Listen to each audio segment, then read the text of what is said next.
How to add a pressure switch on a Moris power unit. Pressure switch, washer, 5-position connection tower, Teflon roll, electrical wiring. Close the ball valve. Eliminate the pressure from the distributor block.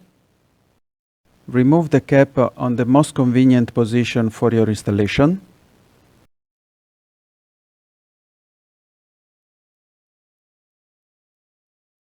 Place the washer on the pressure switch.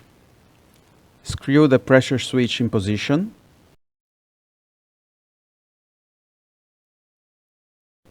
Install the electrical wiring. Please note that the pressure switch has normally open, normally closed, and a common connector. Please use the normally open or the normally closed connector according to your controller. In this example, we are using the normally closed connector. Please place the wiring as shown in the video.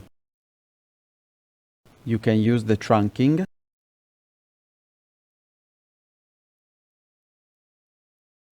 Place the two wires on the connectors number 17 and 18.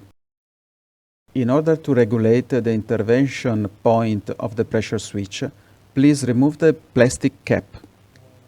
In the center, there is a 2 mm hexagon socket. If you turn counterclockwise, you reduce the intervention pressure. If you turn clockwise, you will increase the intervention pressure point.